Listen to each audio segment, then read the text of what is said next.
I'm Mashman, and I have a vendetta against gurus, scammers, and digital fraudsters.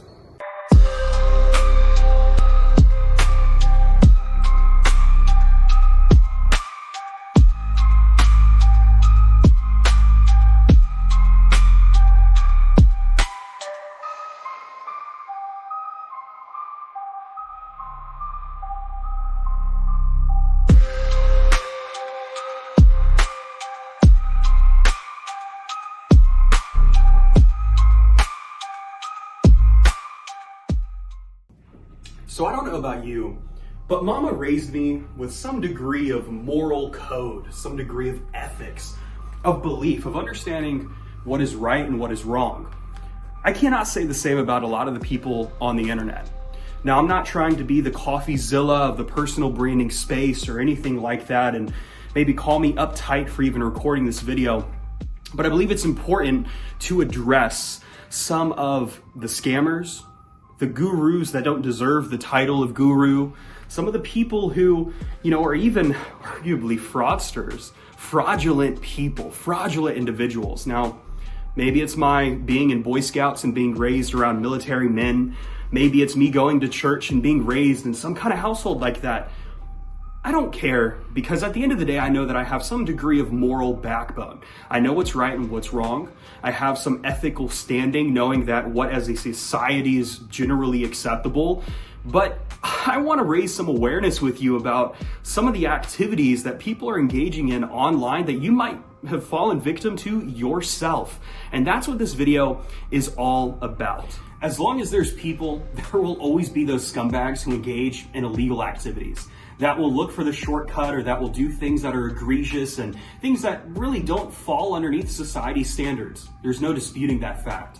But what there is now is this wild west of uncertainty. And what I mean by that is, you have, with the introduction of the internet and globalized technology and social media and all of these marketing channels and vehicles and opportunities for vanity metrics, to where these people are treading the very fine line between right and wrong, between legal and illegal, and walking this blurry path that to the average person, if they weren't educated, they would think is a good idea, a good path, because you want to believe that another person has your best interest at heart. You want to believe that they are trustworthy, that you can put your faith in them. I mean, at the end of the day, you hire a lawyer because you trust that lawyer, because you know that they can achieve a certain outcome for you.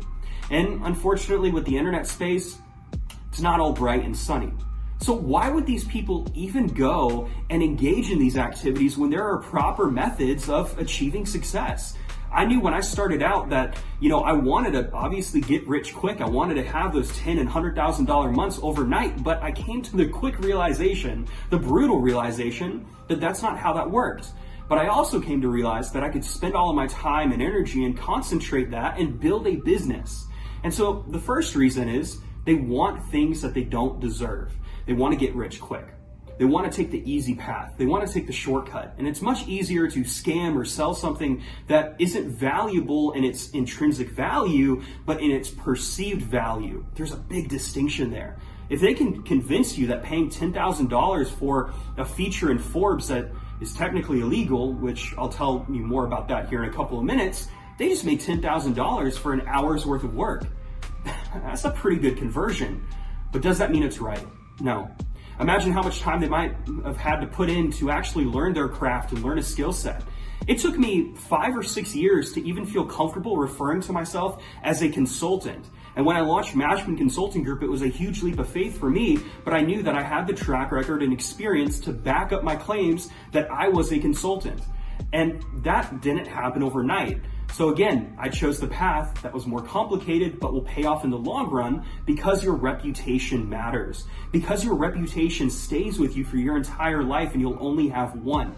And so these people who want those shortcuts think that by scamming people or selling a $1,000 course or being a guru or committing some sort of fraudulent activity is going to be their pathway to success.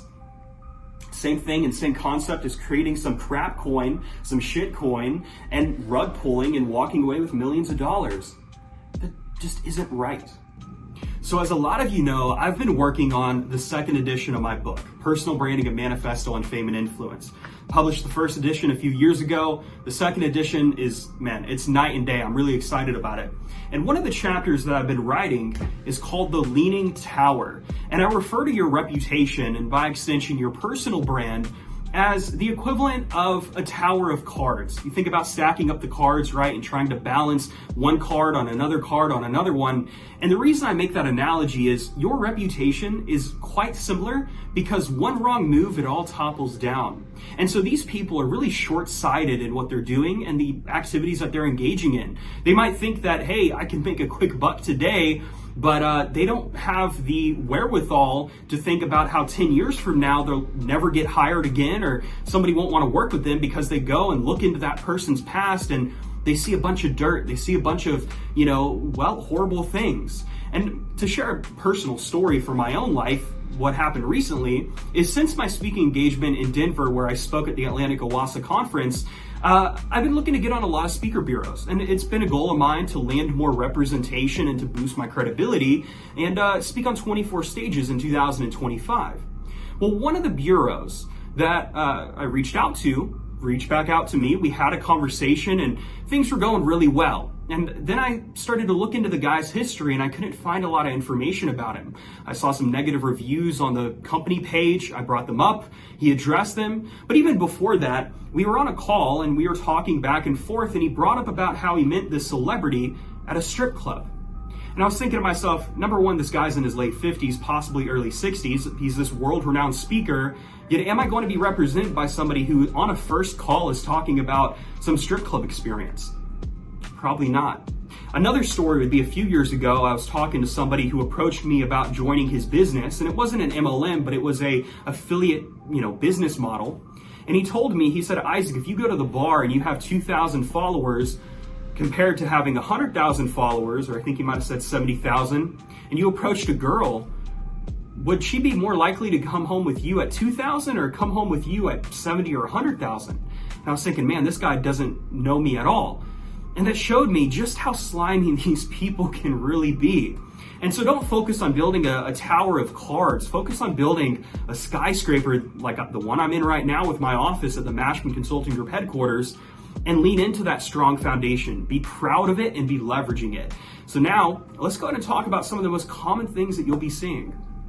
Strategy number one that these gurus, scammers, and digital frauds use is the pay-to-win press. Now, coming from the public relations space, before I jumped into 100% personal brand consulting, I saw this quite a bit, and it really was the thing that sparked my whole vendetta and anger towards this, because I heard some horror stories from people who were good individuals, clients of mine in many cases, who had a negative experience and wasted a lot of money for literally no good results. And by pay-to-win press, I'm talking about the people who are saying for $3,000, for $5,000, for $10,000, they can get you into Forbes and Entrepreneur or Inc. magazine.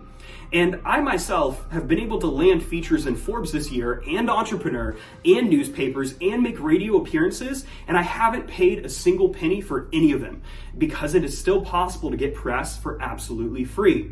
Now, here's the reason why you want to avoid this and run away from it. Number one, it's against the terms of use of each and every one of these publications. They don't want the pay-to-win contributor spaces. Now, yes, the Forbes Council does exist. Yes, you can pay Entrepreneur Media $3,000 a year and write articles, but there's still a qualification process and an application process. So if you're paying somebody who has that contributor status, it is technically an undisclosed form of advertising, which means in the eyes of the FTC, the Federal Trade Commission, big old Uncle Sam, federal government, that it is illegal because it is an undisclosed ad. They could also argue, if they were to take you to court, or Entrepreneur Fortune or Forbes was to take you to court, that it was a bribe. And the second thing is that it is a fraudulent claim, right, to your expertise. If you do something that is worth talking about, you're going to be able to leverage press for free. The second thing is the $200 for 200 news sites. Now, this right here is where you see a lot of the people, if you go to their website, they have the as seen in Fox, as seen in CBS. What they were actually seen in was Fox 41 out of Omaha, Nebraska, or CNBC out of Anchorage, Alaska. It is not the actual big behemoth Fox site or MSNBC site. So they are leveraging the credibility of these publications despite not legitimately being featured on them. If you want to get into some press or you have something notable coming up with your business or your life, you can submit a free press release, also known as a newswire, using tools like EIN News, Cision, Business Wire by Berkshire Hathaway, or PR.com, and you could submit a free press release in some cases and get some distribution. The other thing is, with the $200 for 200 news sites, it's not that it's illegal, it's that it's not going to convert anything for you. You're not going to get extra clicks, you're not going to get extra shares, you're not getting extra exposure because it's not narrow, it's not niche, and it's just not focused. Now, the other thing that I want to talk about, and I'll kind of lump these both into one category, is the fake followers. The fake followers, to where pay somebody to get 50,000 followers on Instagram. This was big in 2018 and over the last couple of years. Faking your followers also goes against any of the social media platforms, not just Instagram, but Twitter and Facebook and TikTok, etc. Makes you look stupid because your engagement rate's going to be extremely low, and people are getting better at sniffing out BS. They're going to be able to see that you have 1 million followers, 20,000 likes, and 0 comments. True story. I went to somebody's page and that was the engagement rate that he had. How pathetic. You can do better by building your audience naturally and organically. The other thing that I wanted to talk about is the Wikipedia page creation. Let's get you on Wikipedia, okay? That goes and is a conflict of interest in their moderator's mind. The other thing is, it is another form of undisclosed advertising. Wikipedia being a nonprofit, they're not going to take your money to create a page for you. They want legitimate sources, credible sources, notable people and notable individuals.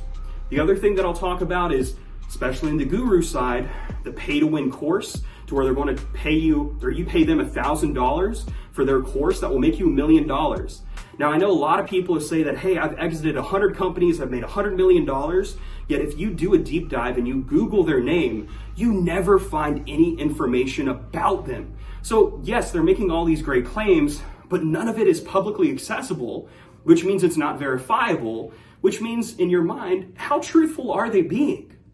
Are they actually legitimate? Are they who they say they are? You could go online right now and find Mashman Consulting Group's physical business location. You could go to opencorporates.com and narrow the search based off of the name. So do your research and vet these individuals. Don't just believe every single thing people say online. And I would really encourage and implore you as a business owner and as somebody who's probably interested in growing your own personal brand to over-deliver on value. If you're going to do group coaching, if you're going to run webinars, if you're going to create a course, whether it's $49 or $4,999, that you go above and beyond for your people, because your reputation will stay with you. And so this is kind of a warning, number one, to all of you who might be falling victim or prey to these scammy gurus, scammers, and frauds. And this is also a warning to where if you are a guru, scammer, or fraud, I'm coming for you.